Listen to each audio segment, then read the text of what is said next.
శుక్లాంబరధరం విష్ణుం శశివర్ణం చతుర్భుజం ప్రసన్నవదనం ధ్యాయేత్ సర్వవిఘ్నోపశాంతయేత్.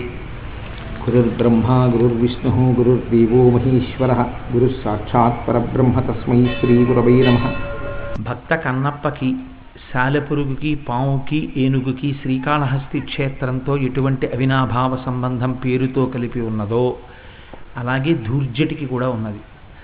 సాహిత్య రూపము చేత ధూర్జటి ఆ క్షేత్రమునందు దర్శనమిస్తూనే ఉంటారు. మీరు ఒక విషయాన్ని ఆలోచించండి. సాధారణంగా ఇటువంటి పురాతనమైన ప్రాచీనమైన స్వయంభూ క్షేత్రములకు అనేక మంది కవులు వెడుతుంటారు. ఈ వెళ్ళినటువంటి కవులు స్తోత్రం చేస్తూ ఉంటారు స్వామిని.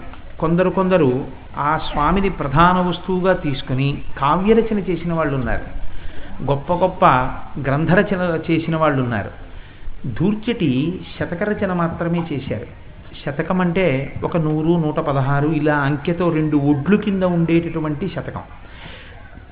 మీరు యువతల ఒడ్డులోంచి అందులోకి దిగి అవతల ఒడ్డు మీదకి ఎక్కియచ్చు. దాన్ని శతకము అంటారు. అంటే 116 పద్యములను చదువుతున్నప్పుడు మీరు కొన్ని భావతరంగములకు లోనవుతారు. కానీ కేవలము ఒక శతక రచన చేసినటువంటి ధూర్జటి శ్రీకాళహస్తి క్షేత్రంలో అంత శాశ్వతత్వాన్ని ఎలా పొందగలిగారు?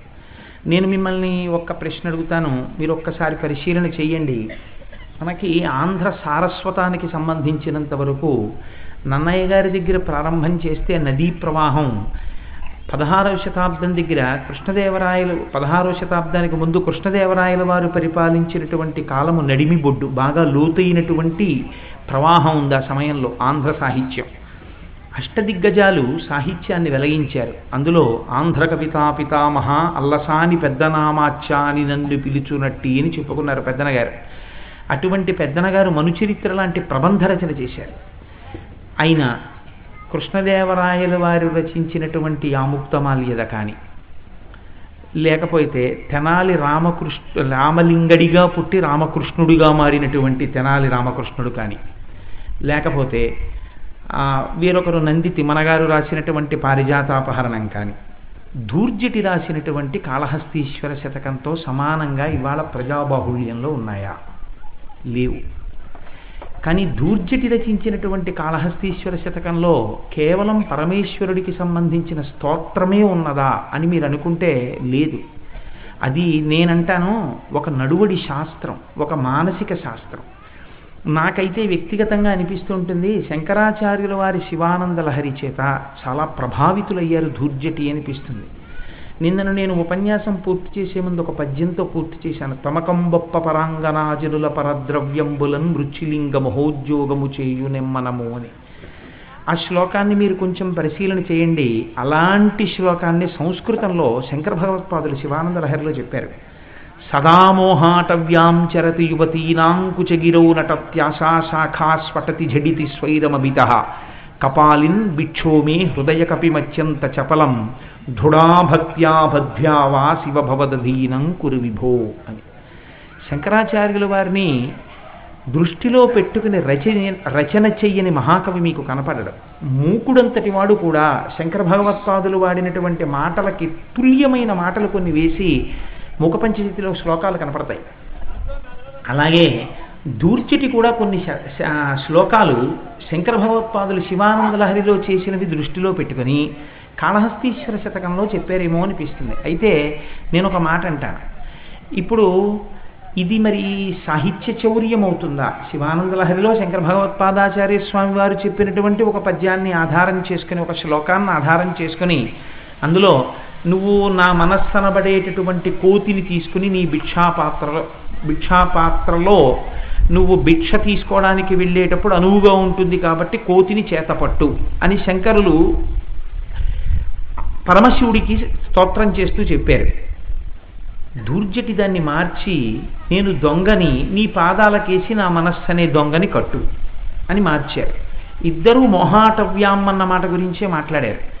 మరి శంకర భగవత్పాదుల యొక్క అభిప్రాయాల్ని తీసుకుని కొద్దిగా మార్పు చేస్తే అది కించిత్ దోషభూయిష్టం కాదా అని అనుమానం రావచ్చు. ఇక్కడ నేను ఒక మాట చెప్తాను. ఇల్లు నాదే, నా ఇంటి పెరట్లోనే ఒక గులాబీ మొక్క ఉంది. నేను ఆ గులాబీ మొక్కకి సంబంధించినటువంటి ఒక కొమ్మనే తీసుకొచ్చి నా ఇంటి వీధిలో పాతాను. పెరట్లో ఏ పువ్వులు పూస్తోందో మొక్క అదే పువ్వులు వీధిలో పూస్తోంది. ఇప్పుడు నేను ఒక మొక్కని చౌర్యం చేసి తీసుకొచ్చి వేసుకున్నాను అని మీరు అనగలరా? పెరట్లో ఉన్న మొక్క నాది, వీధిలో ఉన్న మొక్క నాదే, ఒక మొక్కలోంచే తెచ్చాను కాబట్టి. దూర్జటి రూపంలో పలికినవాడు శంకరుడే, అమ్మవారే. శంకరాచార్యుల వారి రూపంలో పలికింది అమ్మవారే. బహుశా నాకైతే అనిపిస్తుంది ఆధునిక కాలంలో తెలుగు పద్యం రూపంలో ప్రత్యేకించి ఆంధ్ర రాష్ట్రంలో ఉండేటటువంటి భక్తుల్ని ఉద్ధరించడానికి దూర్జటి నోటి ద్వారా అమ్మవారు ఈ పద్యాలు పలికిందేమో అని నాకు అనిపిస్తుంటుంది. లేకపోతే సాధారణంగా శతకాల్లో భగవంతుడిని కీర్తన చేస్తారు తప్ప భగవంతుడి దగ్గరికి వెళ్ళి ఇంత నిష్కల్మషంగా, ఇంత నిజాయితీగా మాట్లాడగలిగినటువంటి నేర్పరితనం, అలా మాట్లాడగలిగినటువంటి స్వచ్ఛమైన హృదయం ఎవరికో తప్ప ఉండదు. తప్పు చెయ్యని వారు ఎవరండి ప్రపంచంలో? తప్పు చెయ్యని వారు ఎవరూ లేరు. కానీ తప్పు చేసినప్పుడు అయ్యా నా వల్ల పొరపాటు జరిగింది అని ఈశ్వరుడి ముందు నిలబడి అంగీకరించగలగడం ఎంత గొప్ప విషయం అది. దాన్ని ఎన్ని చోట్ల ఎన్ని రకాలుగా చెప్పాడండి అసలు మహానుభావుడు. రోషీరోజదు కామినీ జనుల తారుణ్యోరు సౌఖ్యంబులన్. నాకు ఒక్కొక్కసారి అనిపిస్తుంటుంది మనస్తత్వశాస్త్రము ఆదిశంకరులు దూర్జటి అని ఒక ప్రసంగం చేస్తే కొన్నాళ్ళు, అంటే ఒక రోజులో అయ్యేది కాదు, ఒక వారం రోజులో 10 రోజులో అసలు మనస్తత్వశాస్త్రం గురించి శంకరాచార్యుల వారు దూర్జటి ఎలా మాట్లాడారు వాళ్ళ వాళ్ళ వాళ్ళ గ్రంథాల్లో అన్నది పరిశీలన చేస్తే మీకు ఎన్ని వజ్రాలు అందుతాయో. కాబట్టి దూర్జటి మహాపురుషుడు, ప్రథస్మరణీయుడు. ఆయన్ని తలుచుకుంటే చాలు మనం ఉన్నతిని పొందుతాం. నేను ఎందుకంటున్నానంటే ఈ మాట మనకి లెక్కకి తెలిసి 63 మందిని నాయనారులుగా చెప్తాం. వైష్ణవ సంప్రదాయంలో అయితే 12 ఆళ్వారులు అంటారు. ఆళ్వారులు అంటే వాళ్ళ ప్రయత్నం లేకుండా ఈశ్వరానుగ్రహం చేత భగవంతుని యొక్క సాయుధ్యమును లేదా సామీప్య సాలోక్యములను పొందినవారు. అలాగే శైవ సాంప్రదాయంలో వాళ్ళ ప్రయత్నం లేకుండా ఈశ్వరానుగ్రహం చేత ఉన్నత స్థితిని చేరినటువంటి వారు నాయనారులు. 63 మంది నాయనారులైతే దూర్జటి కూడా ఆ స్థాయిలోనే నిలబడిపోయి భగవంతుడి దగ్గరికి వెళ్ళేటప్పటికి మాత్రం చిత్తశుద్ధితో నమ్మకంతో మాట్లాడాడు. ఇవాళ మనం పూజ చేసేస్తాం పూజ గదిలో, యువతల గదిలోకి వచ్చేటప్పటికీ మనం చేసే పని ఈశ్వరుడు చూడటం లేదు అని మనకు ఒక నమ్మకం, మనం మాట్లాడే మాట ఈశ్వరుడికి తెలియట్లేదు అని మనకు ఒక నమ్మకం. మనకు ఆ నమ్మకం లేకపోతే, ఆ విశ్వాసం లేకపోతే మనం ఇన్ని పాపపు పనులు ఎలా చేయగలుగుతాం? కానీ దూర్జటి ఒకటి నమ్మాడు, నేను చేస్తున్న తప్పులన్నీ ఈశ్వర సాక్షిగానే జరుగుతున్నాయి, ఈశ్వరుడు చూస్తున్నాడు ఈ తప్పులన్నీ నమ్మాడు. కాబట్టి వెళ్ళి బుకాయించలేదు, నేను ఈ తప్పులు చేశానన్నాడు.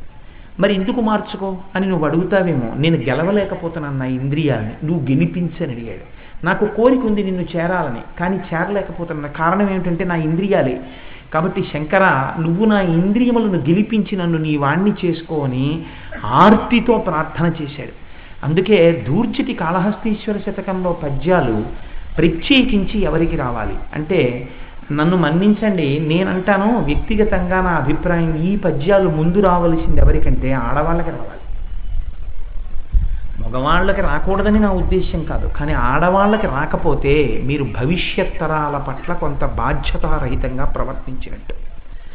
ఆడది ఇంట్లో చల్ల చేసుకుంటూ, వంట చేసుకుంటూ, ఇంట్లో పనులు చేసుకుంటూ, ఇల్లు ఉడ్చుకుంటూ ఒక పద్యం చదవడానికి లలితా సహస్రనామ స్తోత్రం అలా చదువుతానంటే కుదరదు.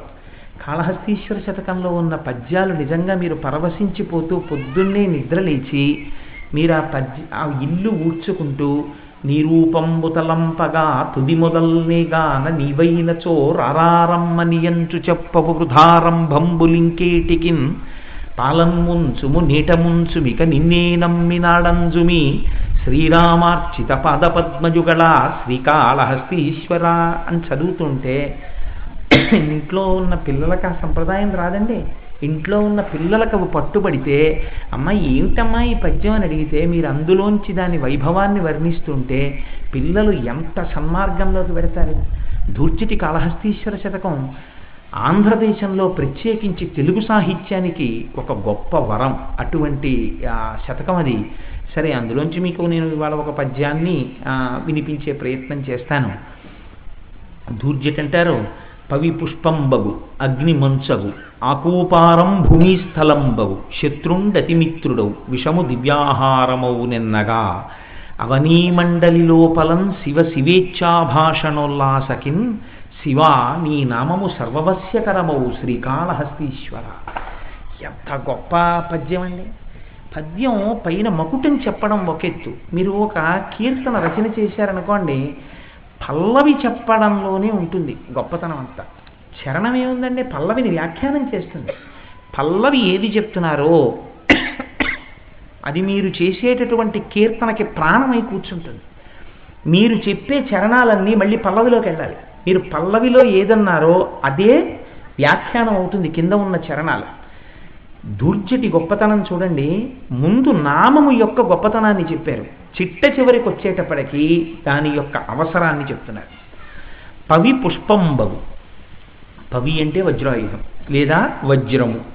వజ్రమును ఆయుధముగా వాడుకున్నటువంటి వాడు లోకంలో దేవేంద్రుడు. పవి పుష్పంబగు. ఆ వజ్రాయుధం పుష్పముగా మారిపోతుంది, అంటే అంత మెత్తగా మారుతుంది. పవి పుష్పంబగు అగ్ని మంచగు. అగ్ని అంటేనే వేడిగా ఉంటుంది, అది మంచుగా మారిపోతుంది, అంటే అంత చల్లగా అయిపోతుంది. ఇవి సృష్టి ధర్మముల యందు వ్యతిరిక్త భావనలు. వజ్రం అంటే ఎప్పుడూ కఠినంగానే ఉండాలి, చాలా కఠినంగా ఉంటుంది కాబట్టి దాని పేరు వజ్రం. ఆ వజ్రము పవి పుష్పంబగు, మెత్తటి పువ్వులా అయిపోతుంది. ఎప్పుడు అయిపోతుంది, ఎందుకు అయిపోతుంది? అగ్ని మంచగు. అగ్నిహోత్రం చల్లగా మంచులా అయిపోతుంది. ఎందుకు అయిపోతుంది? అగ్ని చల్లగా ఎందుకు అవుతుంది? అగ్ని మంచగు. ఆకూపారం భూమి స్థలంబగు. ఆకూపారం అంటే సముద్రం. సముద్రము భూమి అయిపోతుంది, అంటే నీరంతా ఇంకిపోతుంది. శత్రుండతిమిత్రుడవు. శత్రువైనటువంటి వాడు చాలా గొప్ప మిత్రుడైపోతాడు. విషము దివ్యాహారమౌ. విషము తింటే అది గొప్ప ఆహారమై కూర్చుంటుంది. ఎప్పుడు ఎన్నగా ఆలోచించి చూస్తే శివ శివేచ్ఛాభాషణోల్లాసకిన్. ఎప్పుడు శివ శివ శివ శివ శివ అని చెప్పడం అలవాటైన వాడు ఎవడున్నాడో వాడికి పైవి మారుతాయి. అంటే ఇందాక నేను ఎలా చెప్పానో అలా మారుతాయి. ఎందుకు మారాలి అలాగా అంటే మీ యందు ఆనుకూల్యతని పొందుతాయి పంచభూతములు కూడా. శివ శివేచ్ఛాభాషణోల్లాసకిన్ శివ నీ నామము సర్వవస్యకరమౌ. ఈ పద్యంలో ఉన్నటువంటి గమ్మత్తు ఏమిటో తెలుసా అండి? లోకానికి చెప్పట్లేదు కాబట్టి జనులారా మీరు శివనామమును పట్టుకొనుడు అని చెప్పట్లేదు ఆయన, శివుడికి చెప్పుకుంటున్నారు. ఇదే మీరు పట్టుకోవలసినటువంటి గమ్మత్తు. ఆయన మీకు బోధ చేయలేదు, నాకు బోధ చేయలేదు. దూర్జటి ఏది చెప్పుకున్నా శివుడికి చెప్పుకున్నాడు. శివుడికి చెప్పుకుంటున్నాడు వెళ్ళి. ఏమని? శివ అని శివుణ్ణి పిలిచి నీ నామము సర్వవస్యకరమవు. నీ నామము ఎప్పుడూ పలకాలి, ప్రతిదానికి అవసరం అది. శివ నీ నామము సర్వవస్యకరమవు శ్రీకాళహస్తీశ్వర. మకుటం ఆ శివుణ్ణి శ్రీకాళహస్తి క్షేత్రంలో ఉన్నటువంటి శ్రీకాళహస్తీశ్వరుడిగా చూస్తున్నాడు కాబట్టి శివ శ్రీకాళహస్తీశ్వర. ఇందులో ఉన్నటువంటి మాటని మీరు కొంచెం పట్టుకోండి. పైవి ఎలా మారుతాయన్న విషయాన్ని నేను మీకు ఒకసారి విజ్ఞాపన చేస్తాను.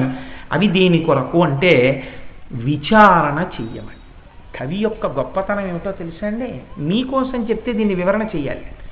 నేను రేపు పొద్దున్న లోకానికి తెలుస్తుందో తెలియదో వజ్రం పువ్వు ఎలా అవుతుంది అని వాళ్ళు అనుకుంటారేమో. అంటే మళ్ళీ తర్వాత పద్యంలోనో ముందు పద్యంలోనో పువ్వు వజ్రం పువ్వు ఎలా అయిందో అగ్ని మంచు ఎలా అవుతుందో వివరణ చెయ్యాలి. ఆయన మీకోసం చెప్పట్లేదు, ఆయన శివుడి కోసం చెప్పుకుంటున్నాడు. శివుడికి అర్థం అవ్వదని కాదు, తాను శివుడికి అర్థం అవ్వాలని చెప్పుకుంటున్నాడు. నేను ఈ స్థాయిలో ఉన్నాను కానీ నాకు తెలుసు శివ, నేను ఎన్ని తప్పులు చేస్తున్నా నా మనస్సు ఎక్కడుంటుందో తెలుసా? తప్పు చేస్తూ ఉంటాను, అయినా నా నాలుక శివనామం వదలలేదు, శివ శివ అంటూనే ఉంటుంది. శివ నీ నామము సర్వవస్యకరమవు. నీ నామము వదిలిపెట్టకూడదు. శ్రీకాళహస్తీశ్వర ఆ నామము రక్షించి తీరుతుంది. మీకు నేను ఇక్కడ ఒక్క మాట చెప్తే మీరు బాగా పట్టుకోగలుగుతారు.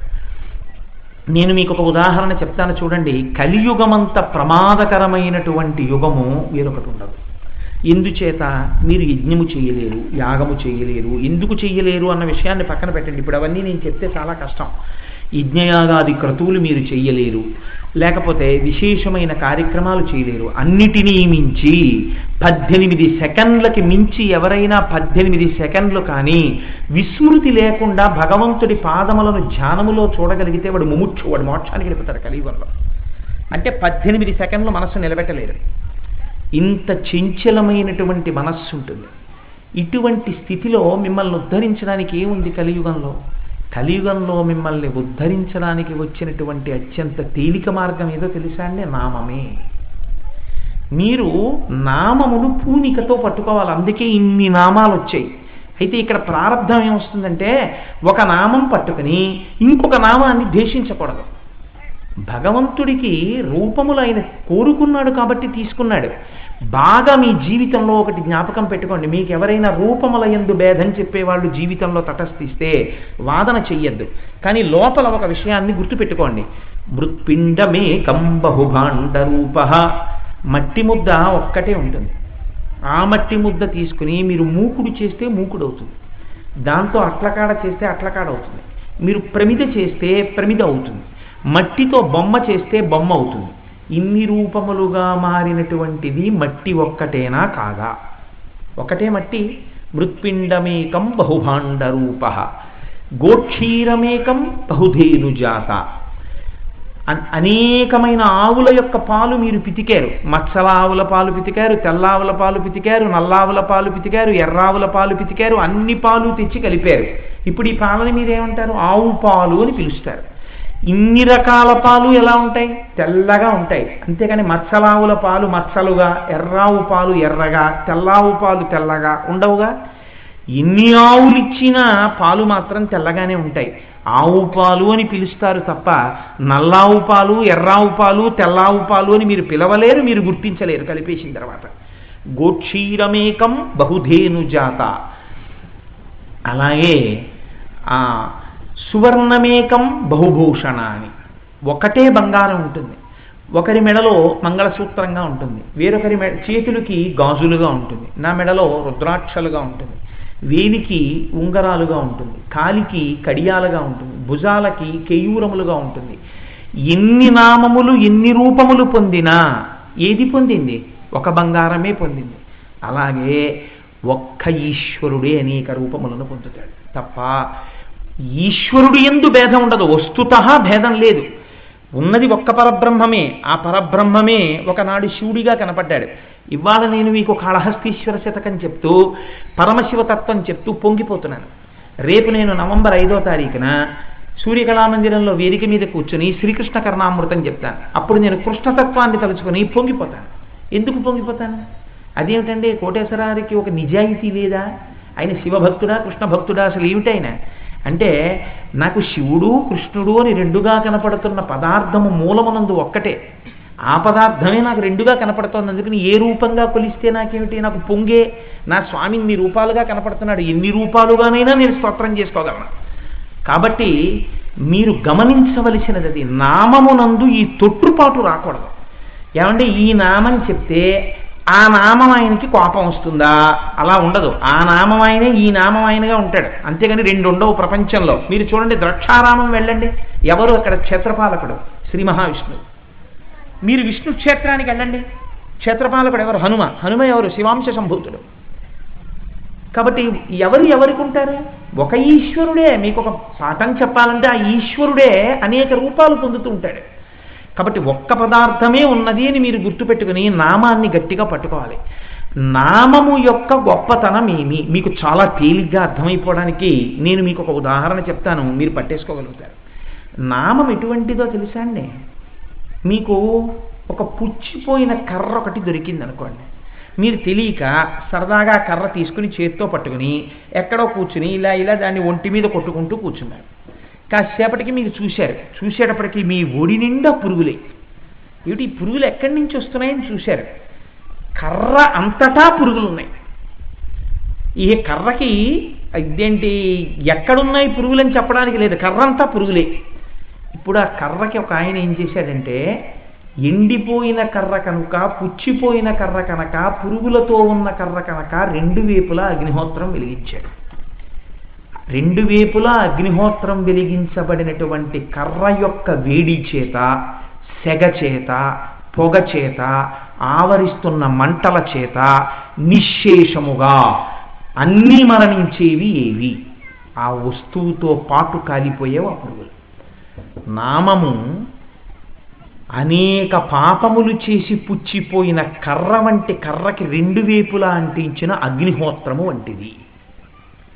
ఆ నామము మీరు పట్టుకున్నారనుకోండి, పట్టుకుంటే ఏమవుతుంది? అందుకే పెద్దలు అంటారు, నామం చెప్పలేనటువంటి స్థితి ఒకటి ఉంటుంది. నిద్రపోతున్నప్పుడు మీరు నామం చెప్పలేరు. అందుకే 11 మాటలు మీ ఇష్టదేవతా నామం చెప్పుకుని మీరు నిద్రలోకి వెళ్ళిపోతే తర్వాత మాట్లాడకూడదు. ఇంకా 11 సార్లు ఇష్టదేవతా నామం చెప్పి మీరు నిద్రపోతే ఆ నిద్ర మళ్ళీ ఉదయం తెల్లవారి లేవగానే మీరు భగవన్నామంతో నిద్రలేస్తే ఏదో ఒక నామం చెప్తూ నిద్ర. అందుకే ప్రాతస్మరామి ఇచ్చారు శంకరాచార్యులు వారు. నిద్రా సమాధి స్థితి. ఆ నిద్రంతా సమాధి. ఎంత అదృష్టం చూడండి. నామము పట్టుకున్న వాడి గొప్పతనం ఎలా ఉంటుందంటే, తామరాకు బురద నీటిలో ఉంటుంది, కానీ బురద నీరు తామరాకు అంటుకుంటుందా? అంటుకోదు. దానికి ఒక రకమైనటువంటి జిగురు లాంటిది రాసినట్టుగా ఉంటుంది. అందుకని నీటి చుక్క పడినా ముత్యంలా మెరుస్తుంది తప్ప ఆకు కట్టుకోదు. కొమ్మరి పురుగు పేడలో తిరుగుతుంది, కానీ కొమ్మరి పురుగుకి పేడ అంటుకోదు. బాతు బురద నీటిలో తిరుగుతుంది, కానీ బాతుకి బురద అంటుకోదు. నామమును పట్టుకున్నటువంటి వాడు సంసారమునందే ఉన్నా వాడికి సంసారము పట్టుకోదు. ఎందుకు పట్టుకోదు? కర్రకి రెండు వైపులా అగ్నిహోత్రం వెలిగిపోతుంది. ఈ వెలిగిపోతుండడంలో ఒకటి మాత్రం మీ మనస్సుకు మీరు అలవాటు చేయాలి. ఏ పని చేస్తున్నా నామం నడుస్తుండాలి. మీకు తెలియకుండానే శివ శివ అని అలవాటు చేశారనుకోండి. ధూర్చుడు అంటున్నారు ఇక్కడ, శివ శివేచ్ఛాభాష నొల్లాసకిన్. శివ శివ, శివ అంటే మంగళము. మీరు చాలా జాగ్రత్తగా గుర్తుపెట్టుకోండి చాలు. ఎందుకంటే ఎలాగో అయ్యప్ప స్వామి గుళ్ళో శివపురాణం చెప్పేటప్పుడు శివ అన్న నామానికి విశేష వ్యాఖ్యానం చేస్తాం. శివ అంటే మంగళము. మీ ఇంట్లో జరగవలసిన సమస్త శుభముల యొక్క పేరే శివ. అటువంటి శివ శివ శివ శివ శివ శివ శివ శివ అని మీకు అలవాటు అయిపోయింది అనుకోండి, మీ ఇంట్లో మంగళం తప్ప అమంగళము ఉండదు. పైగా ఇంకో గమ్మత్తు ఏమిటో తెలుసా అండి? మీరు భగవన్నామం చెప్తూ వండినటువంటి వంట తిన్నవాడి మనస్సు కూడా మారుతుంది కొన్నాళ్ళకి. వాడు ఎంత పాషండుడైనా వాడి మనస్సు మారిపోతుంది. ఎందుకంటే ఈ నామశక్తి ఆ పచనం అవుతున్న పదార్థంలోకి ప్రవేశిస్తుంది. కాబట్టి నామము చాలా గొప్పది. ఇటువంటి నామము గురించి మాట్లాడుతూ ఆయన అంటున్నారు, శివ శివేచ్ఛాభాషణోల్లాసకిన్. మనిషి జీవితంలో సమస్త ప్రయోజనములు దేనివల్ల కలుగుతాయి? శివనామము వలన కలుగుతాయి. ఎప్పుడు చెప్పాలా నామం? ఎప్పుడూ చెప్తూనే ఉండాలి. అది మీకు తెలియకుండా మిమ్మల్ని రక్షిస్తుంది.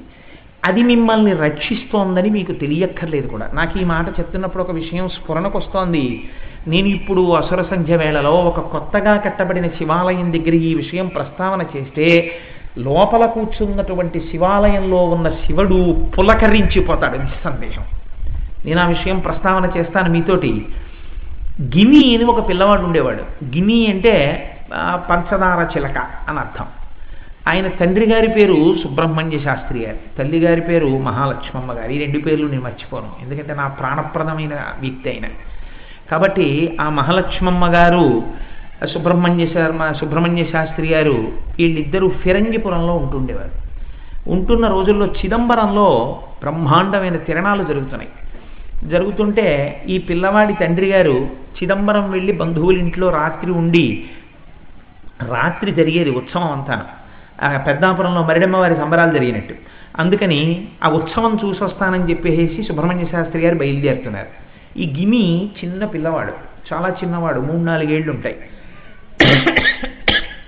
నాన్నగారు నేను వస్తాను మీతో అని వెంటపడ్డాడు. తండ్రి గారు నువ్వు రావద్దురా, చిదంబరంలో జరిగేటటువంటి ఉత్సవాలంటే కొన్ని వేల మంది వెడుతుంటారు, పిల్లవాడివి నలిగిపోతావు తప్పిపోతావు వద్దన్నారు. వాడు వినలేదు. మహాలక్ష్మమ్మ గారు అన్నారు పోన్లేండి తీసుకెళ్ళండి పిల్లవాడిని అన్నారు.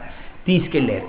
వాడు చుట్టాలింటికి వెళ్ళిన దగ్గర నుంచి నాన్నగారండి ఎప్పుడు చీకటి పడిపోతుందండి, ఎప్పుడు ప్రారంభం అవుతుందండి, ఎప్పుడు తిరణాలు జరుగుతాయండి, ఆ రథం ఎలా పెడుతుందండి, నేను చూడాలి నాన్నగారండి, నన్ను తీసుకెళ్ళండి నాన్నగారండి అంటుంటే ఆయన అన్నారు, రే రాత్రి 9 అయితే బాగా ప్రారంభం అవుతుంది, నువ్వు పడుకోరా 9 గంటల వరకును, నేను నిన్ను తీసుకెడతానన్నారు. ఆ పిల్లాడు ఆ చుట్టాలింట్లో అన్నం తినేసి పడుకున్నాడు. వాడికి నిద్ర పట్టేసింది. పిల్లవాడు కదా గాఢ నిద్రలో వెళ్ళిపోయాడు. 9 గంటలకి సుబ్రహ్మణ్య శాస్త్రి గారు బంధువుతో కలిసి చిదంబరంలో తిరణాలు చూడడానికి బయటికి వెళ్తున్నారు. పిల్లాన్ని కదిపి చూశారు, లేవలేదు. గట్టిగా లేపితే అమ్మకి దూరంగా ఉండడం ఇదే కొత్త ఏమో, అమ్మ కావాలని ఏడుస్తాడో ఏమిటో ఇప్పుడని చెప్పి లేపకుండా పడుకున్నాడు కదా అని వెళ్ళిపోయారు. ఇక్కడ ఫిరంగిపురంలో మహాలక్ష్మమ్మ గారు పడుకుని నిద్రపోతున్నారు. ఆవిడికి కల వచ్చింది. చిదంబరం తిరణాళ్లలో ఘోరమైన అగ్ని ప్రమాదం జరిగినట్టు, కొన్ని వేల మంది తొక్కిసలాడుకున్నట్టు, అందులో చాలామంది మరణించినట్టు, తన పిల్లవాడికి కూడా ప్రమాదం వస్తున్నట్టు కల వచ్చింది.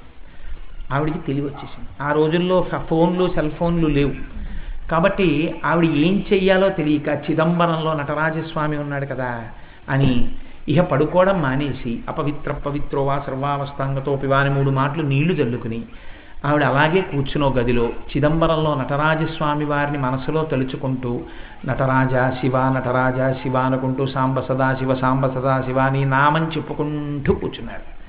తెల్లవారిపోయింది. మొట్టమొదట పాలు పోసేటటువంటి ఆవిడ వచ్చేది. ఆవిడ పక్క ఊళ్ళల్లో ఉన్న విషయాలన్నీ కనుక్కుని వస్తుండేది. వచ్చేటప్పుడు వస్తూనే పాలు పోస్తూ, అమ్మ మీకు ఈ విషయం తెలుసా, రాత్రి అయ్యగారు చిదంబరం వెళ్ళారు కదా, ఘోరమైన అగ్ని ప్రమాదం జరిగిందమ్మా, కొన్ని 100 మంది తొక్కిసలాటలో చచ్చిపోయారు, పిల్లలు చాలామంది చచ్చిపోయారట అని చెప్పింది. హడిలిపోయి మహాలక్ష్మమ్మ గారు, రాత్రి నాకు వచ్చిన కల యథార్థం అన్నమాట. గిని ఏమైపోయాడో ఈ చిన్ని పిల్లాడని బెంగెట్టుకుని బంధువుల పిల్లాడిని పిలిచి పరిగెత్తుకుంటూ చిదంబరం వెళ్ళమన్నారు. పరిగెత్తుకుంటూ ఆ స్టేషన్కి వెళ్ళేటప్పటికీ సుబ్రహ్మణ్య శాస్త్రి గారు పిల్లాడిని ఎత్తుకుని వస్తున్నారు. ఈ పిల్లవాడు నిద్ర లేచి నన్ను ఎందుకు తీసుకెళ్ళలేదు, తిరణాలకి నన్ను ఎందుకు తీసుకెళ్ళలేదు అని పేచీ పెట్టాడు. ఒరే అదెక్కడో తెలియదు కానీ 9:15 వరకు తెలివేసి ఉన్నవాడివి 9 గంటలకి గాఢ నిద్రలోకి వెళ్ళిపోయావు, లేవలేదు.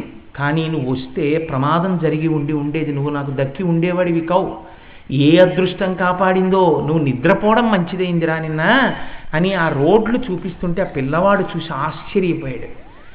తిరిగి వచ్చిన తర్వాత పిల్లవాడిని ఇంటికి తీసుకొచ్చి మహాలక్ష్మమ్మ గారు ముద్దులు పెట్టేసుకుని పొంగిపోయి నా కొడుకు నాకు దక్కాడని, రాత్రల్లా నేను చెప్పుకున్న శివనామమే ఈ పిల్లవాడు నిద్రపోయేటట్టు చేసి నా కొడుకుని నాకు అందించింది అని ఆవిడ పొంగిపోయారు. ఆనాడు 3 సంవత్సరముల గిని బతికి బట్ట కట్టినటువంటి వాడే చంద్రశేఖర పరమాచార్య స్వామివారు. ఆయనే మహానుభావుడు కాంచీ పీఠాధిపతులై నడిచే దేవుడై మన కోసమని ఒక రాత్రి అమ్మ చెప్పుకున్న నామం చేత బతికినటువంటి పిల్లవాడు ఈ దేశపు యొక్క ఖ్యాతిని, కాంచీపుర ఖ్యాతిని, ఈ దేశపు వైభవాన్ని అంతర్జాతీయంగా దిశల వ్యాపింపచేసినటువంటి మహాపురుషుడయ్యాడు. నామము యొక్క శక్తి ఎంత గొప్పదో మీరు ఆలోచించండి. కాబట్టి నామము మనని రక్షించుకోవడం కాదు, ఇతరుల్ని రక్షించడానికి కూడా ఆ నామము ఉపయోగపడుతుంది. మీకు యజ్ఞయాగాది క్రతువులు మంత్రానుష్ఠానము చేయాలంటే శౌచం ఉండాలి. శౌచం లేకుండా చేయకూడదు. శౌచం అంటే ఓ స్నానం చేసి ఉండాలి, దానికి తగిన వస్త్రధారణలో ఉండాలి, మీరు మంత్రానుష్ఠానం చేయాలి. కానీ నామము చెప్పడానికి మాత్రం ఏ విధమైనటువంటి శౌచము అక్కర్లేదు. మీరు ఎంత అశౌచ స్థితిలో ఉండండి, నామం చెప్పచ్చు. కాబట్టి ఆ నామము యొక్క సౌలభ్యము అంత గొప్పది, ఆ నామము యొక్క గొప్పతనం అంత గొప్పది. కనుకనే దుర్జటి వాళ్ళ శివుడి దగ్గరికి వెళ్ళి శివనామం గురించి చెప్తున్నారు. ఇది విచిత్రం. లోకం దగ్గరికి వచ్చి శివుడి నామం గురించి చెప్పిన వాళ్ళు ఉన్నారు, లేకపోతే భక్తుల దగ్గరికి వెళ్ళి భగవంతుడి నామం గురించి చెప్పిన వాళ్ళు ఉన్నారు. ఇంకా కొంతమంది ఏమన్నారంటే భగవన్నామము పలుకవే మనస అంటూ త్యాగరాజాదులు తన మనస్సుకి తాను చెప్పుకున్నారు. దూర్జటి వీళ్ళెవరితో సంబంధం పెట్టుకోలేదు. శివుడి దగ్గర కూర్చుని శివుడికి చెప్తున్నాడు ఆయన ఏమని, శివ పవి పుష్పంబవు, నీ నామం చెప్తే శివ వజ్రాయుధము పుష్పమగును. ఎలా అవుతుందండి వజ్రాయుధం పుష్పం అవడం ఏమిటి? మీరు బాగా జ్ఞాపకం పెట్టుకోండి. మామూలు తరహా రచయిత అయి ఉంటే, శతకకర్త అయి ఉంటే మీకు నాకు అర్థం అవడానికి ఉదాహరణలు చెప్పుండేవాడు ఆయన మీతో నాతో మాట్లాడటల్లా శివుడితో మాట్లాడుతున్నాడు. వజ్రాయుధం పుష్పం ఎప్పుడైందో శివుడికి తెలుసు, దూర్జటికి తెలుసు. కాబట్టి మీకు నాకు చెప్పాలా? చెప్పక్కర్లేదు. కానీ ఏమండి మరి మాకు చెప్పకపోతే మాకు ఎలా అర్థం అవుతుంది? మీరు ఒక విషయం జ్ఞాపకం పెట్టుకోండి. అసలు నిజానికైతే నేను ఈ పద్యానికి వ్యాఖ్యానం చెప్పకూడదు. చెప్పకుండా ఏం చేయాలంటే రేపటి రోజున ఉపన్యాసానికి వచ్చి అమ్మా హైమవతి గారు పవి పుష్పం బగు ఎలా అవుతుందో చెప్పండి అని చెప్పాలి. అంటే ఇప్పుడు ఆవిడ ఏం చేయాలి? 24 గంటల తపస్సు చేయాలి పవి పుష్పం ఎలా అవుతుందో ఆలోచించడానికి. ఈ ఆలోచనే తపస్సు. మీరు పట్టుకోగలగాలి. సమస్త వాంగ్మయంలో అలా ఎప్పుడైనా అయిందా? వజ్రాయుధం పువ్వు కింద అయిపోతుంది. అగ్ని మంసగు, అగ్ని మనసు ఎప్పుడైంది చెప్పండి గోపి గారు అని ఎల్లుండి అడగాలి. 48 గంటల తపస్సు తర్వాత గోపి గారు ఎల్లుండి చెప్పవలసి ఉంటుంది అగ్ని మనసు ఎలా అవుతుంది అంటే 48 గంటల తపస్సు ఆయన చెయ్యాలి. ఇలా మీ మనస్సుని శివుడి దగ్గరికి చేర్చి శివుడి గురించి ఆలోచింప చేయడం ఆయన ప్రయత్నం ఒక రకంగా. సరే అంత అల్లరి ఇప్పుడు నిజంగా రేపు పొద్దున్న నువ్వు అడుగుతావా ఏమిట్రా కొంప తీసంటే నేను అడుగుతానంటే రారేమో అసలు, లేదులేండి వస్తారు పాపం వాళ్ళు అటువంటి వాళ్ళు కారు. కానీ నేనేం మిమ్మల్ని అలా ఇబ్బంది పెట్టను. మీరు నన్ను ఏదో నేను చెప్తాను అనుకుని వచ్చారు కాబట్టి నేనే నాకు తెలుసున్నది చెప్పే ప్రయత్నం చేస్తాను. పవి పుష్పంబగు ఎక్కడైంది మీకు నేను ఒక ఉదాహరణ అందించే ప్రయత్నం చేస్తాను. పూర్వకాలంలో చ్యవనుడు అని ఒక మహర్షి, చాలా ఆశ్చర్యకరమైనటువంటి జననము ఆయన. ఆ చ్యవన మహర్షి ఒక సరోవరానికి దగ్గర ఉన్నటువంటి ప్రదేశంలో కూర్చుని ఆయన తపస్సు చేసుకుంటున్నాడు. ఆయన గొప్ప పరమశివ భక్తుడు చ్యవన మహర్షి. శివభక్తుడు అన్నప్పుడల్లా మీరు విషయం గుర్తుపెట్టుకోండి, శివ శివ అమ్మవారికి భక్తుడు. కాబట్టి ఆయన తపస్సు చేస్తున్నాడు. ఒళ్ళంతా పొదలు పట్టేశాయి, పుట్టలు పట్టేశాయి. ఆయన లోపల కూర్చుని ఇంద్రియాలన్నిటినీ అరికట్టి తపస్సు చేస్తున్నాడు. తపస్సు చేస్తుంటే చిత్రం ఏమిటంటే చ్యవనుడు కన్నులు తెరిచి ఉన్నాడు, కన్నులు మాత్రం మూత పడలేదు. ఎందుకు మూతలు పడలేదు? తపస్సు చేసేవాడు కళ్ళు తెరిచి తపస్సు చేయడం ఏమిటండి అంటే, నేను వేదిక మీద చెప్పచ్చో చెప్పకూడదో కానీ కన్నులు తెరిచి అలా భావ సమాధిలోకి వెళ్ళిపోయేటటువంటి స్థితి ఒకటి ఉంది శాస్త్రంలో. అలా వెడతారు, కన్నులు తెరిచి ఉంటారు, కన్నులు తెరిచి యోగ సమాధిలోకి వెడతారు. అమ్మవారి భక్తులలో ఒక రకమైన మంత్రోపాసన చేసిన వాళ్ళకి ఈ స్థితి కలుగుతూ ఉంటుంది. కాబట్టి ఇప్పుడు చ్యవనుడు కన్నులు తెరిచి యోగ సమాధి ఎందున్నాడు. ఈ స్థితిలో శర్యాతి అనబడేటటువంటి సూర్యవంశపు రాజు 400 మంది భార్యలతో కలిసి జలక్రీడలు ఆడుతున్నాడు. 400 మంది భార్యలకి కలిపి ఒక్కతే కూతురు సుకన్య, మహాందగత్తె. ఆవిడ చెలికెత్తెలతో కలిసి ఆ పక్కన ఉన్నటువంటి ఉద్యానవనంలో ఆడుకుంటారు. ఆడుకుంటూ పరిగెత్తికెళ్ళి యథాలాపంగా ఓ పొదరిల్లు దగ్గర కూర్చుంది. ఆవిడ కూర్చుని ఇలా చూసింది ఆ పొదరింటి వంక. ఆ పక్కనే చ్యవనుడు తపస్సు చేస్తున్నాడు. అంత పుట్ట పట్టేసింది. ఒక్క కన్నులు ఉన్నటువంటి చోట మాత్రం ఆ తేజస్సుకి భయపడి పుట్ట పెట్టడం వదిలేసి, అందుకని కన్నులు రెండు మాత్రం ఆ పుట్ట లోపల నుంచి కాంతి శిఖలు వస్తున్నట్టుగా వస్తోంది, దీప్తి లోపల నుంచి. చూసింది సుకన్య, ఏమిటి 2 మినుగుడు పురుగులు ఉండాలి బహుశా, ఈ 2 కన్నాల్లోంచి ఇంత కాంతి ఎందుకు వస్తోందని ఒక పుల్ల తీసి ఒక కన్నంలోకి పొడిచింది. పొడిస్తే అది ఆయన కంట్లో గుచ్చుకుని ఆయన కన్ను పోయి నెత్తురు కారింది. ఆయన అప్పటికి తపస్సమాధిలో ఉన్నాడు. వాక్కు గబగబా పైకి రాదు, ఆహారం లేదు. దాని చేత నీరసించిన కంఠంతో కళ్యాణి ఆగు ఆగు అంటున్నాడు. వినకుండా 2వ కంట్లో పొడిచింది. 2 కళ్ళు పోయి నెత్తురు కారిపోతుంది. ఆయన ఎవ్వరినీ శపించలేదు, ఆయన అలాగే ఉండిపోయాడు. ఈ పిల్ల ఆటలాడుకుని వెళ్ళిపోయింది. కానీ పిల్లకి ఏదో అనుమానం వచ్చింది. పుల్ల పెట్టి పొడిచినప్పుడు ఏవో మెత్తగా తగిలి ఏదో మూలుగు వినపడింది అని భయపడింది. రాజు వెళ్ళిపోయాడు, రాణులు వెళ్ళిపోయారు, పిల్ల వెళ్ళిపోయింది. కానీ మహర్షికి జరిగినటువంటి అగౌరవం పట్ల ప్రకృతి కోపాన్ని పొందింది. భక్తుల జోలికి వెళ్ళకూడదు, చాలా ప్రమాదం. అలా వెళ్ళేసరికి అందరికీ కూడా మలమూత్ర బంధనం అయిపోయింది. ఎవ్వరికీ మూత్ర విసర్జన అవ్వట్లేదు, మల విసర్జన అవ్వట్లేదు. కడుపులు పట్టుకుని సైనికులు, రాజు, రాణులు అందరూ ఇబ్బంది పడుతున్నారు. మంత్రుల్ని పిలిచి అడిగాడు ఎందుకు ఇలా జరిగిందని. బహుశా ఎవరో ఒక మహర్షి పట్ల అపచారం జరిగి ఉండాలి.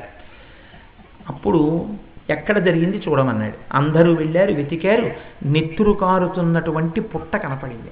అలా కిందకి నెత్తురు కారుతోంది. చూసి వచ్చి చెప్పారు, తపస్సు చేసుకుంటున్నటువంటి చ్యవనుని యొక్క కన్నులు ఎవరో పొడిచేశారు. రాజు గబగబా వెళ్ళి ఆఖరికి గుర్రాలకి కూడా మలమూత్ర బంధనం అయిపోయింది, జంతువులకి కూడా. ఆయన పడుతున్న బాధ అటువంటిది. రాజు వెళ్ళి అన్నాడు, అయ్యా పొరపాటైపోయింది, మీ 2 కన్నులను పొడిచేశారు. కాబట్టి నా దగ్గర ఉన్నటువంటి సేవకులలో కొంతమంది సేవకుల్ని మీకు వినియోగిస్తాను, వారు జీవితాంతం మీకు సేవ చేస్తారు. మీ 2 కన్నులు లేనటువంటి లోటు వాళ్ళు తీరుస్తారు. అంటే చ్యవనుడు అన్నాడు, నీ సేవకులు నాకు సేవకులుగా ఎలా ఉంటారు? వాళ్ళు నా యందు భక్తితో ఉంటారా? పైగా నాకు ఇప్పుడు కళ్ళు లేవు, నేను ఒకసారి పిలిస్తే వాళ్ళు ఎక్కడికో వెళ్ళిపోతారు, నన్ను ఎందుకు చూస్తారు? కళ్ళు లేకపోయినా నన్ను పరమ ప్రేమతో చూడాలంటే ఎవరు చూడాలి? నన్ను కట్టుకున్నదైతే చూస్తుంది, అయ్యో నా భర్తని, కనుక నీ కూతుర్నిచ్చి నాకు వివాహం చేయను అంటే ఆశ్చర్యపోయి లేక కలిగినటువంటి ఒక్కగానొక్క కుమార్తె ఆ పిల్లని ఎలా ఇస్తాడు? కాబట్టి ఇవ్వడం మానేసి అంతఃపురానికి వెళ్ళిపోయాడు. ఈ విషయం సుకన్యకి తెలిసింది. ఆవిడ వచ్చి తనంత తానుగా తండ్రికి విజ్ఞాపన చేసింది. మీకు కష్టం వచ్చిందని నేను అంటలేదు, నేను అటువంటి మహాపురుషుడికి ఇల్లాలినై ఆయన సేవ చేసుకోవడం కన్నా నాకు అదృష్టం ఏముంటుంది? ఒక మహాపురుషుడికి ఇల్లాలవడంలో ఉన్న అదృష్టం ఎప్పుడంటే ఆయనకి అన్నం వండి పెట్టచ్చు, ఆయన పూజామందిరం సర్ది పెట్టచ్చు, ఆయన భగవంతుని యొక్క సేవ చేసుకుంటుంటే ఉపకారం చెయ్యొచ్చు. అన్నిటినీ మించి అంత భగవంతుణ్ణి నమ్ముకుంటున్నటువంటి వాడు అస్వస్థతతో ఎప్పుడైనా పడి ఉంటే ఆయనకి చేసిన శుశ్రూష ఎంత గొప్ప ఫలితం. కాబట్టి అంధుడైనటువంటి చవనుడికి నేను చేసేటటువంటి సేవా ఫలితం అంతా ఇంత కాదు. కాబట్టి నేను ఆయన్ని భర్తగా మనసారా వరిస్తున్నాను, నాకు ఆయన్ని ఇచ్చి వివాహం చేయమని అడిగింది. సరే, శర్యాతి మహర్షి వాళ్ళిద్దరికీ వివాహం చేసి పంపేశారు. పంపేసిన తర్వాత ఇద్దరు అరణ్యానికి వెళ్ళిపోయారు. నిజంగా ఆవిడ చేసింది మహాతల్లి దేవీ భాగవతం మీరు ఎప్పుడైనా చదివితే మీకు కనపడుతుంది ఎంత శుశ్రూష చేసిందో. ఇటువంటి తల్లి ఒకనాడు దగ్గరలో ఉన్నటువంటి సరోవరంలో స్నానం చేసి నీరు తీసుకురావడం కోసమని వెళ్ళింది. సూర్యపుత్రులైనటువంటి అశ్వనీ దేవతలిద్దరూ ఆవిడికి సాక్షాత్కరించారు. అక్కడ తిరుగుతున్నారు వాళ్ళు. అశ్వనీ దేవతలంటే వాళ్ళు దేవ వైద్యులు, వాళ్ళు చెయ్యనటువంటి వైద్యం ఉండదు, వాళ్ళు చాలా గొప్ప వైద్యులు. ఒక్క శంకర భగవత్పాదాచార్యుల వారి యొక్క భంగధర వ్యాధిని మాత్రమే వారు మాన్పలేకపోయారు, అభిచారిక ప్రయోగం కనుక. కాబట్టి ఆ అశ్వనీ దేవతలు ఈవిడ్ని చూసి, ఇంత అందగత్తెవి, నువ్వు ఎవరి ఇల్లాలివి, నువ్వు ఎందుకు భూమి మీద నడుస్తున్నావు, సరే పెద్ద స్తోత్రం మొదలుపెట్టారు. ఆవిడంది, నేను మహానుభావుడైనటువంటి చవనుని యొక్క ఇల్లాలిని, నా తండ్రి శర్యాతి, నా భర్త అంధుడు, నేను ఆయనకి సేవ చేస్తూ ఉంటాను అంది. అయ్యయ్యో, ఇంత అందగత్తెవి, నిన్ను తీసుకెళ్ళి ఆ అంధుడికి అంటగట్టాడా మీ తండ్రి? నువ్వు మా ఇద్దరిలో ఎవరో ఒకరిని వరించు, నిన్ను మేము వివాహం చేసుకుంటామన్నారు. అశ్వనీ దేవతలంటే విలిగిపోతుంటారు. ఆవిడంది, ధూర్తులారా ఎంత మాట అన్నారు, నేను సుకన్య ఆ చవనుని యొక్క ఇల్లాలిని, ఇలా మీరు మాట్లాడితే, మీ పరిధిని మీరు అతిక్రమిస్తే నేను మిమ్మల్ని శపిస్తాను. వాళ్ళిద్దరూ భయపడి తట్టుబాటుతో ఒక మాట అన్నారు. వాళ్ళు తెలిసనలేదు, తడబడి మాట అన్నారు. వాళ్ళు ఏమన్నారంటే, అయితే నువ్వు ఇంత శాపవాక్యాన్ని మా మీద వదిలిపెడతానంటున్నావు, భర్త యందంత ప్రీతి ఉన్నదంటున్నావు, మేము ఒక చిన్న పరీక్ష పెడతాం, నీ భర్తకి వచ్చిన అంధత్వాన్ని రూపుమాపేస్తాం, నవయవ్వనంలోకి తీసుకొచ్చేస్తాం, మాతో సమానమైన కాంతిని పుష్టిని తుష్టిని ఇచ్చేస్తాం. కానీ నీ భర్త మేము కలిసి సరోవరంలో స్నానం చేసినప్పుడు ముగ్గురం ఒక్కలాగే ఉంటాం, చవనుడిగానే ఉంటాం. మా ముగ్గురిలో ఎవరు నిజమైన చవనుడో నువ్వు గుర్తుపట్టాలి. నువ్వు గుర్తుపట్టలేక ముగ్గురిలో మా ఇద్దరిలో ఎవరినైనా చవనుడు అంటే వారికే ఇల్లాలి కావాలంట. ఆవిడ తాను చెప్పలేదు ఈ మాట, ఆవిడ అంగీకారం చెప్పలేదు, చవనుడికి వెళ్ళి చెప్పింది ఆశ్రమంలో, ఇలా అంటున్నారు దేవవైద్యులని. ఆయన ఎంత గొప్పవాడో చూడండి. చవనుడు ఆయన అన్నాడు, తడబడి కానీ పొరపాటున కానీ దేవతలన్న మాట వ్యర్థం కారాదు. దేవతలు ఒక మాట అంటే అది నిజం అవ్వాలి. కాబట్టి నేను సరోవరంలో స్నానం చేస్తాను, నీ పాతివ్రత్యం మీద నాకు నమ్మకం ఉంది, నువ్వు గుర్తుపట్టగలవు, సరే రమ్మను దేవవైద్యుల్ని అన్నాడు. ముగ్గురు కలిసి వెళ్ళి సరోవరంలో మునిగారు. మునిగినప్పుడు చవనుడు తెలుస్తున్నాడు, అశ్వనీ దేవతలు తెలుస్తున్నారు. ముగ్గురు మునిగి పైకి లేచారు.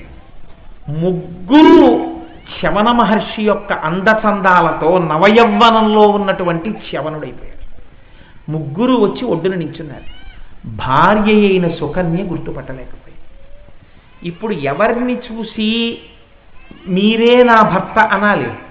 పొరపాటున కానీ ఆ మాట ఆవిడ నోటి వెంట వచ్చేసిందో, అశ్వనీ దేవతల ఇద్దరిలో ఎవరినైనా ఈ మాట అందో, అయిపోయిందంటే ఆవిడ పాతివ్రత్యం అంతా ఎంత అమంగళకరమైనటువంటి విషయం అయిపోతుంది ఇది. ఇప్పుడు ఆవిడకి భర్త మాట మీదున్న విశ్వాసంతో సరే అయితే అంది, కానీ భర్తని గుర్తుపట్టలేకపోయింది.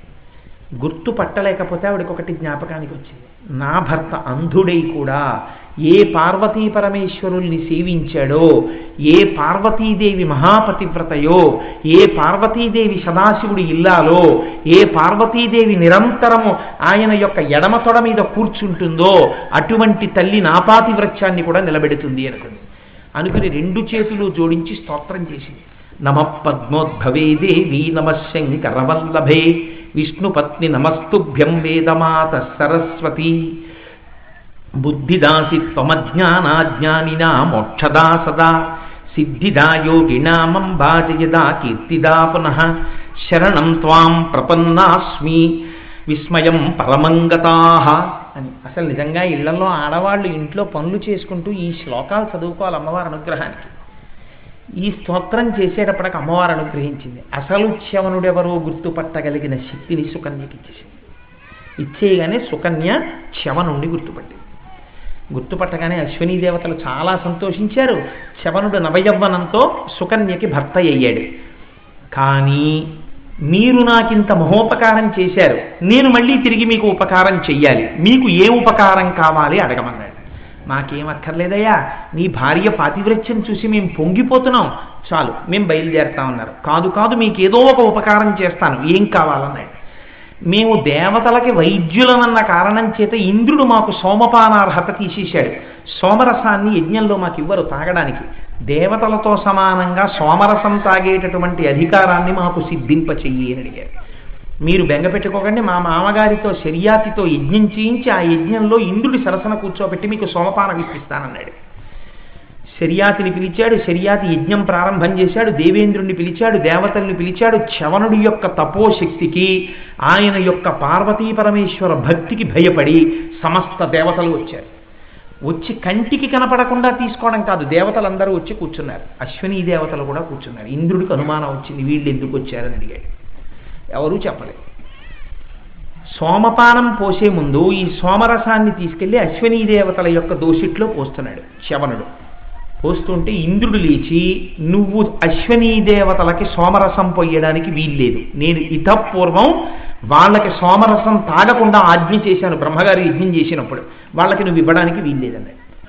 నేను వాళ్ళకి కృతజ్ఞతాభావము చేత ప్రత్యుపకార బుద్ధితో సోమపానార్హత కల్పిస్తానని మాట ఇచ్చాను, కాబట్టి నేను వాళ్ళకి సోమరసం పోస్తానన్నాడు చ్యవనుడు. నువ్వు సోమరసం పోస్తే 1,000,000 సూర్యుల ప్రకాశంతో వెలుగుతుంది వజ్రాయుధం, అసలు దాని కాంతి చూస్తేనే మూర్ఛపోతారు, నేను వజ్రాన్ని నీ మీద ప్రయోగిస్తానన్నాడు. వజ్రం అంటే ఎంత కఠినంగా ఉంటుందండి, అది వచ్చి తగిలితే చాలు, నేను నీ మీద వజ్రాన్ని ప్రయోగిస్తాను అన్నాడు. నువ్వు వజ్రమే ప్రయోగించినా నేను ఆడిన మాట తప్పను, సోమరసాన్ని పోస్తానన్నాడు. దేవేంద్రుడికి కోపం వచ్చి వజ్రాయుధాన్ని విడిచిపెట్టాడు. ఆ వజ్రాయుధం 1,000,000 సూర్యుల ప్రకాశంతో చ్యవనుడి మీదకి వచ్చేస్తాడు. చిత్రం ఏమిటంటే చ్యవనుడు వెంటనే తాను ఇన్నాళ్ల నుంచి ఏ పార్వతీ పరమేశ్వరుల్ని కొలిచాడో వాళ్ళనొక్కసారి మనస్సులో ధ్యానం చేసి హోమగుండం వంక చూశాడు. అందులోంచి ఒక బ్రహ్మాండమైనటువంటి కృత్య పుట్టింది. శంకరుణ్ణి స్తోత్రం చేశాడు. వస్తున్నటువంటి వజ్రాయుధం ఆకాశంలో అయిపోయింది. ఇది శివనామ మహిమంటే. ఆగిపోయినటువంటి వజ్రాయుధాన్ని ఈ యజ్ఞగుండంలోంచి పుట్టినటువంటి మహాకాయుడు ఒకడు పుట్టాడు, అతన్ని మధుడు అని పిలుస్తారు. ఈ మధుడు వజ్రాయుధం వంక చూసి ఇదేమిటో భలే ఉందిరా, చాక్లెట్ లాగా చప్పరించేద్దామని 2 పెదవులు విప్పి దాన్ని నోటితో పట్టుకుని చప్పరించేస్తున్నాడు. ఇంత వజ్రాయుధం ఏమైపోయింది, పువ్వు కన్నా మెత్తనైపోయి ఒక కృత్య చేత చప్పరింపబడుతోంది. ఇప్పుడు ఈ మధుడు ఇంద్రుడెవడు, వాణ్ణి చంపేస్తానని ఇంద్రుడి వెంటబడ్డాడు. ఇంద్రుడు భయపడి పారిపోతూ బృహస్పతిని తలచాడు. దేవగురు అయిన బృహస్పతి వచ్చాడు. కోరి పిచ్చివాడా, చ్యవనుడి శక్తి ఏమిటో తెలుసా, గొప్ప శివభక్తుడు, పరబ్రహ్మాన్ని నమ్ముకున్నవాడు, అటువంటి వాడి జోలికి వెళ్ళావు. ఆయన హోమగుండంలోంచి తన తపశ్శక్తితో ఈ మధుడిని సృష్టించాడు. ముల్లోకములలో ఎవ్వరూ అరికట్టలేరు. ఆయన యొక్క తపశ్శక్తి అటువంటిది, ఆయన చేసినటువంటి నామం అటువంటిది, ఆయన పట్టుకున్నటువంటి మూర్తి అటువంటి వాడు కనుక నీ వజ్రాయుధం ఆయన్ని ఏం చేయాలి అనేసరికి భయపడి చ్యవనుడి పాదాల మీద పడి ప్రార్థన చేశాడు. అప్పుడు చ్యవనుడు మరి సృష్టించిన కృత్యని ఏం చెయ్యనని అడిగాడు. మహాప్రభో వాణ్ణి ఎవరూ ఏం చేయలేరు, నువ్వే ఏదో ఒకటి చేయమన్నారు. అప్పుడు శవనుడే ఆ మధుణ్ణి 4 ముక్కలుగా కోసేశాడు. కోసేసి బూది చేసి దాన్ని తీసుకెళ్లి 4 పదార్థముల యందు కలిపాడు. ఒకటి సురాపానమునందు కలిపాడు. అందుకే ఇల్లు భ్రష్టు పట్టినా, వంశం భ్రష్టు పట్టినా, 10 మంది ఛీ అన్నా, రోడ్డు పక్కన కుక్క పడిపోయినట్టు మురికాలవ పక్కన పడిపోయినా, పందులతో కలిసి దొల్లినా, పిల్లలే అసహ్యించుకున్నా, ఒక్క భాగవతులతోడి సంసర్గము వలన తప్ప సురాపానము మీద ఉన్నటువంటి భ్రాంతి పోదు. మధుని యొక్క 4వ భాగం అందులో కలిసింది. అందుకని మధోన్మత్త స్థానమైంది.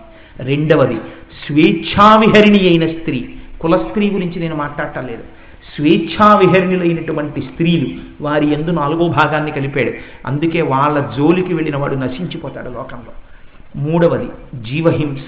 మాటల చేత కానీ, చేతల చేత కానీ ప్రాణహింస ఎక్కడ జరుగుతుందో అక్కడ 4వ వంతు కలిపాడు. అలాగే 4వది జూదం. ఎక్కడ జూదం ఆడతారో అక్కడ ఐశ్వర్యమే పోయినా, అపకీర్తి వచ్చినా, సర్వభ్రష్టుడైపోయినా, వంశము నాశనమైపోయినా, పిల్లలు పాడైపోయినా పట్టించుకోడు, అలా ఆడుతూనే ఉంటాడు. జూదంలో 4వ వంతు కలిపాడు. ఈ 4 మధుడి యొక్క శరీరంలో 4 పాళ్ళు కలిపాడు. కలిపి మధుడి యొక్క శక్తిని అందులోకి వెళ్ళిపోయింది కాబట్టి 4 మానవులు సేవించకూడనటువంటి స్థానములయ్యాయి, మధోన్మత్త స్థానములవి. అవి కానీ వాటి సూచనలు కానీ ఇంట ఉండరాదు. మీరు తీసుకొచ్చి మీరు ఆడకపోవచ్చు, ఏముందంటే ఏదో ఇలా ఆడుకునేదే కదా అని మీరు తీసుకొచ్చి ఒక అట్ట ఇంట్లో పెట్టారనుకోండి, మీరు ఆడకపోవచ్చు ఇంట్లో, కానీ జ్ఞాపకం పెట్టుకోండి అది మధోన్మత్త స్థానం. ఎప్పటికో అప్పటికి అలా ఇంట్లో ఉన్నటువంటి ఆ అట్ట ముక్కలు మీ మొత్తం ఐశ్వర్యాన్ని తీసుకెళ్ళిపోతాయి. ఎందుకని? ఆ స్థానం అటువంటిది. అందులో మధుడి 4వ భాగం ఉంది. ఇంట్లో వస్తువు ఉండడం కూడా ఉండకూడదు, భంజనమే. ఆ స్థానము యొక్క నీడలోకి కూడా వెళ్ళడానికి వీల్లేదని చెప్పింది శాస్త్రం. కాబట్టి ఈ 4 అత్యంత ప్రమాదకరమైనటువంటి స్థానములు. అప్పుడు వజ్రాయుధాన్ని తిరిగి ఇంద్రుడికి ఇచ్చాడు, మహానుభావుడు ఇచ్చామన్నాడు. ఇప్పుడు చెప్పండి, ఇంత వజ్రాయుధం శివనామం చెప్పుకున్న వాణ్ణి, శివభక్తుడైన వాణ్ణి ఏం చెయ్యగలిగింది? ఇది శంకరుడి వంక చూసి శంకరుడికి చెప్తున్నాడు దుర్జటి. శివ, నీ నామం ఎంత గొప్పదో తెలుసా? పవి పుష్పంబగు. అంటే ఇప్పుడు ఎక్కడి నుంచి జ్ఞాపకం చేసుకున్నాడు? నీ నామం చెప్పుకున్న వాణ్ణి వజ్రాయుధం ఏమీ చెయ్యలేకపోయింది, తాను సృష్టించిన దాన్ని తానే మళ్ళీ చంపి లోకాల్లో 4 స్థానములలోకి పెట్టవలసి వచ్చింది. అంతటి గొప్పవాడయా నీ నామం పట్టుకున్నవాడు. పవి పుష్పంబగు, అగ్ని మంసగు. ఇప్పుడు వేరొక విషయాన్ని దృష్టిలో పెట్టుకుని చెప్తున్నాడు. ఇది దూర్జటి కాలము జరిగినటువంటి నాటికి జరిగి ఉండకపోవచ్చు, కానీ వేరొక విషయం దృష్ట్యా మీరు దీన్ని దృష్టిలో పెట్టుకోవాలి. అగ్నిహోత్రముతో సమానముగా మిమ్మలను కాల్చగలిగినది ఏది అంటే దరిద్రము. దరిద్రం కాల్చేస్తుంది. భోజకాళిదాసుల యొక్క జీవితంలో ఒక విచిత్రమైన సంఘటన జరిగింది. కాళిదాసు గారు భోజరాజు గారి దగ్గర చాలా మంచి సన్నిహితంగా ఉండేవారు. ఉంటున్నప్పుడు భోజరాజు గారి ఇంటికి ఒక బ్రాహ్మణుడు వచ్చి, అయ్యా నేను కటిక దరిద్రుండండి, రాజుగారు కవిత్వం చెప్తే కానుకలు ఇస్తారట, నాకు కవిత్వం చేత కాదు, నా దరిద్రం ఎలా పోతుందని అడిగాడు. అడిగితే కాళిదాసు గారు అన్నారు, పోన్లే నీకు కవిత్వం చేత కాకపోతే నేను శ్లోకం రాసిస్తాను, రేపు వచ్చి సభలో శ్లోకం చదువు, భోజరాజు గారు మెచ్చుకుని నీకు కానుకలు ఇస్తారన్నారు. అంటే ఆ కవి ఆయన వచ్చిన బ్రాహ్మణుడు అన్నాడు, అయ్య బాబోయ్, నాకు మహారాజు గారి వంక చూసి సభ వంక చూసేటప్పటికీ అందున భోజరాజు సింహాసనంలో ఉండగా నేను రాయని పద్యాన్ని నా పద్యం అని చెప్పి చదవాలంటే నాకు నోరు రాదు, మర్చిపోతాను. అందుకని మహాప్రభు నేను చదవలేను, కాబట్టి మీరు నాకు ఏదైనా ఉపకారం చేయాలన్నాడు. వీడు పద్యం రాసి శ్లోకం రాసి ఇచ్చినా చదవలేడు అని కాళిదాసు గారు అన్నారు, సరే రేపు నువ్వు సభకి రా, బయట పడుకునుండు, నేను కబురు చేస్తాను, లోపలికి రా, వచ్చిన తర్వాత నేను ఏదో చెప్పి నీ దరిద్రం పోవడానికి మార్గం చూస్తానన్నారు. ఉట్టి చేతులతో రాకు, ప్రభు దర్శనానికి ఉట్టి చేతులతో వెళ్ళకూడదు, ఏదైనా పట్టుకుని రా అన్నారు. సరే అలాగే పట్టుకొస్తానని ఆ బ్రాహ్మణుడు పాపం ఆయన దగ్గర ఏముంది, అసలే కటిక దరిద్రుడు, 2 చెరుక్కరలు కొన్నాడు. దాన్ని 4 ముక్కలు చేసుకుని అది పట్టుకుని అంతఃపురం ముందు నించున్నాడు. ఇంకా పిలుపు రాలేదు.